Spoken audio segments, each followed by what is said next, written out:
الرحمن معزز ناظرین السلام علیکم ورحمۃ وبرکاتہ۔ ستو بنگلہ نس ٹھڈیانی ضلع ایبٹ آباد سے آپ کی خدمت میں حاضر ہوں۔ آج میں نے جو بات آپ کی خدمت میں رکھنی ہے وہ یہ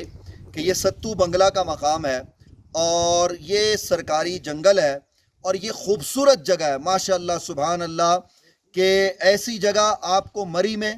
اور ٹھڈیانی میں اور نتھیا گلی میں بھی نہیں ملے گی جو یہ جگہ ہے، کیونکہ اس جگہ کی اپنی ایک خوبصورتی ہے۔ آپ دیکھیں کہ یہ اتنا خوبصورت علاقہ ہے، پانی ہے، نہر ہے یہاں پر اور آبشاریں بہہ رہی ہیں اور یہ بلند و بالا درخت آسمان سے باتیں کر رہے ہیں، بلند و بالا پہاڑ ہے، خوبصورت ترین مقام ہے یہ آپ دیکھیں چاروں تو ہمارے پیچھے آپ کو ایک بنگلہ سا بنا ہوا نظر آ رہا ہے۔ یہ اس طرف یہ آپ بنگلہ دیکھ رہے ہیں میرے بالکل پیچھے، یہ انگریز نے غالباً 1945-46 میں بنایا ہے اور اس کے بعد اب تک اس علاقے میں کوئی کام نہیں ہوا ہے۔ میں اس وقت وفاقی حکومت سے یہ گزارش کروں گا، صوبائی حکومت سے KPK کی گزارش کروں گا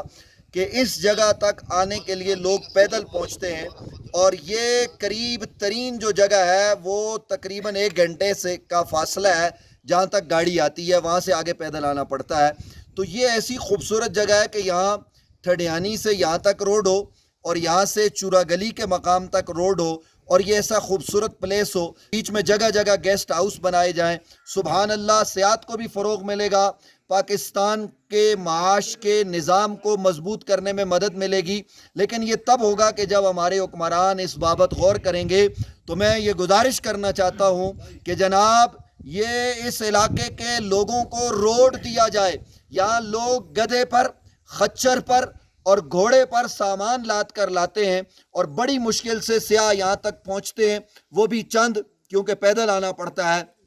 اور یہ بہت آسان ہے۔ انگریز نے اپنے زمانے میں کوئی سڑک بنائی تھی جو خچروں کے لیے، گھوڑوں کے لیے تھی، وہ آج بھی موجود ہے، اس پر جیپ چل سکتی ہے اگر اس کو بہتر کر دیا جائے اور مزید بہتر کیا جائے تو سیاحت کو بھی فروغ ملے گا اور اربوں روپے کا سرمایہ بھی حکومت کما پائے گی۔ خدا کا واسطہ حکمران اس بابت غور کریں اور اس روڈ کا فی الفور انتظام اور انصرام کریں۔